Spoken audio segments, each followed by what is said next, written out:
ஒரு மலையடி வாரத்துல ஒரு அழகான கிராமம் இருந்துச்சு. அந்த கிராமத்துல ஒரு ஏழை தம்பதிகள் வாழ்ந்து வந்தாங்க. அவர் அவரோட குடும்பத்தை பாத்துக்கிறதுக்காக விறகுகளை விட்டு வியாபாரம் பண்ணிட்டு இருந்தாரு. ஒரு நாள் அந்த விறகு வியாபாரி காட்டுக்குள்ள போய் விறகுகளை வெட்டுவதற்காக அவரோட மாட்டு வண்டியில கோடாரிய வச்சுக்கிட்டு இருந்தாரு. அப்ப அவங்க மனைவி அங்க வந்தாங்க. இந்தாங்க உங்க சாப்பாடு, காட்டுல போய் பார்த்து வேலை பாருங்க. அப்படியே அவங்க மனைவி கொடுத்த அந்த சாப்பாட அந்த வியாபாரி அவரோட மாட்டு வண்டியில வச்சுக்கிட்டு இப்படி சொன்னாரு. இது என்ன வாழ்க்கையோ என்னவோ, தினமும் விறகு வெட்டி சம்பாதிச்சாலும் ஒரு 10 ரூபாய்க்கு மேல நம்மளால சம்பாதிக்கவே முடியதில்ல. நீங்க வியாபாரத்துல லாபம் வரலன்னு கஷ்டப்படாதீங்க. இன்னைக்கு வேணா நம்ம வியாபாரம் சுமாரா நடக்கலாம், ஆனா எதிர்காலத்துல கண்டிப்பா நமக்கு லாபம் வரும். அது வரைக்கும் நம்ம பேராசப்படாம நேர்மையா உழைச்சுக்கிட்டே இருக்கணும். இப்படி தன்னோட கணவருக்கு நல்லது எடுத்து சொல்லி அவரை காட்டுக்கு சந்தோஷமா அனுப்பி வச்சா. இப்படி காட்டுக்கு விறகு வெட்ட போன அந்த வியாபாரி ஒரு பெரிய மரத்தை பார்த்து அது கிட்ட மாட்டு வண்டியை நிப்பாட்டி அவர்கிட்ட இருந்த கோடாரிய வச்சு அந்த மரத்தை வெட்டி விறகுகளா மாத்திக்கிட்டு இருந்தான். அந்த விறகுகளை கட்டையா கட்டி வச்சாரு. இப்படி விறகுகளை வெட்டி சோர்ந்து போன அந்த வியாபாரி அவன் மனைவி கொடுத்த அந்த சாப்பாடை சாப்பிட்டுக்கிட்டு மாடுகளுக்கும் புல்லுகளை கொடுத்துட்டு கொஞ்ச நேரம் ஓய்வு எடுத்துட்டு இருந்தான். இப்படி சந்தையில கடை திறக்கிற வரைக்கும் நல்ல ஓய்வு எடுத்துக்கிட்டு கொஞ்ச நேரம் கழிச்சு அந்த வியாபாரி அந்த விறகுகளை அவரோட மாட்டு வண்டியில ஏத்திக்கிட்டு சந்தைக்கு கிளம்பினாரு. அதுக்கப்புறம் சந்தையில விறகுகளை வெத்துக்கிட்டு பின்பு இரவுக்கு வீட்டுக்கு வந்துட்டாரு. இப்படி டெய்லி சம்பாதிக்கிற பணத்தை எல்லாம் அவரோட மனைவி கிட்ட கொடுப்பாரு. இதே மாதிரி எப்பவும் போல ஒரு நாள் விறகு வெட்ட காட்டுக்குள்ள போனவரு ஒரு பெரிய மாமரத்தை பார்த்தாரு.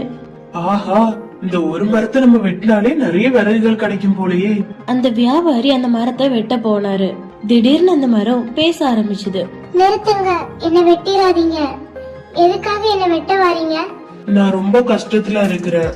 உன்னை வெட்டினாதான் நானும் என் மனைவியும் சாப்பாடு சாப்பிட முடியும்.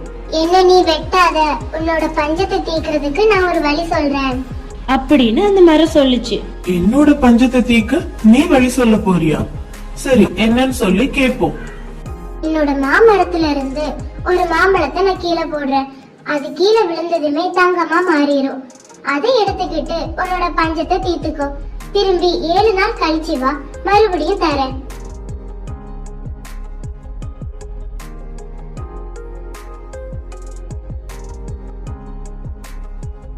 அந்த விறகு வியாபாரி மாமரத்துல இருந்து ஒரு மாம்பழம் கீழே விழுந்து தங்கமா மாறுறத பார்த்து அதிர்ச்சியானாரு.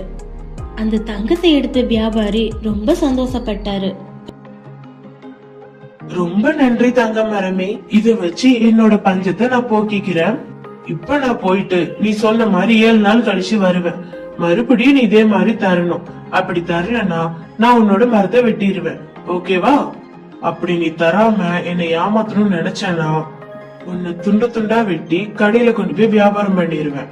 நான் உன்னை ஏமாத்தலாம் மாட்டேன், நீ என்ன நம்பலாம். போயிட்டு வா. அங்கிருந்து கிளம்பின அந்த வியாபாரி அந்த தங்கத்தை வித்து கிடைச்ச காசை வீட்டுக்கு கொண்டு போனாரு.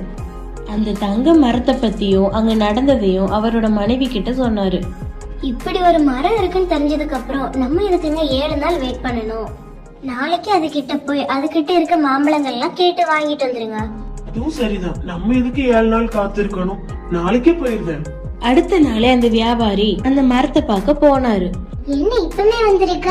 இல்ல தங்க மரமே, நான் அடிக்கடி வந்து உன்னை தொந்தரவு பண்ண விரும்பல. எனக்கு இப்பவுமே உன்கிட்ட இருக்க மாம்பழத்தெல்லாம் தங்கமா மாத்தி கொடு, நான் எடுத்துட்டு போயிருந்தேன். அவனோட பேராசையை புரிஞ்சுக்கிட்ட அந்த மரம், கஷ்டத்தை தீக்க நான் வழி சொன்னா நீ பேராசைப்படுறியே. சரி, என்னோட பழங்களை கீழே கொட்டுற, தங்கமா மாறணும் அதிர்ஷ்டம். அந்த மாமரம் மாம்பழங்களை கீழே கொட்டுச்சு. ஆனா ஒண்ணு கூட தங்கமா மாறல. உன்னை நம்பி வந்ததுக்கு என்ன நல்லா ஏமாத்திட்டல்ல? நானா உன்னை ஏமாத்துறேன்? நீதான் உன்னோட மனைவி பேச்சு கேட்டு புத்தி கேட்டு போய் இன்னைக்கே வந்த. நான் உன்னை 7 நாள் கழிச்சுதானே வர சொல்லியிருந்தேன். சரி சரி, தப்புதான். கீழே கிடக்க மாம்பழங்களையும் தங்கமா மாத்தி கொடுத்துரு. இனிமே இந்த பக்கமே வரமாட்டேன். தப்ப மன்னிச்சுக்கிறேன். ஆனா என்னோட பேச்சை மீறினால என்னோட மாம்பழங்கள் தங்கமா மாறுற சக்தியை இழந்துடுச்சு. அதனால நான் கொடுக்குற பழங்களை வச்சு அதை வித்து பொண்ணா மாத்திக்க. தங்க மரமே ரொம்ப நன்றி. பேராசை பெருநஷ்டங்கிறத இப்பதான் எனக்கு புரிஞ்சுது. உழைப்புதான் உயர்வு தருகிறத புரிய வச்சுக்கிட்டேன். நீ கொடுக்கிற மாம்பழத்தை சந்தையில வித்து அதுல வர பைசாவை டபுள் மடங்கா தங்கமா மாத்திக்கிறேன். இப்பவாது உண்மையை புரிஞ்சுக்கிட்டியே, ரொம்ப சந்தோஷம். இனிமேலாவது கோடாரி எடுத்துட்டு எந்த மரங்களையும் வெட்டாத. மரம் தான் எல்லாத்துக்குமே இயற்கையானது. நீ சொன்னது 100க்கு 100 உண்மைதான். இனி யார் பேச்சையும் நான் கேட்க மாட்டேன். மாம்பழ கொட்டைகளை சேர்த்து வச்சு விதைகளை நட்டு வச்சு எதிர்காலத்துல மரங்கள்லாம் வச்சுக்கிறேன். மாமரத்துக்கு நன்றி சொல்லிட்டு பழங்களை கூடையில வச்சுக்கிட்டு சந்தைக்கு போனாரு வியாபாரி. அதுல இருந்து எந்த மரங்களையும் வெட்டாம மாம்பழங்களை வித்துக்கிட்டு சந்தோஷமா வாழ்ந்தாரு.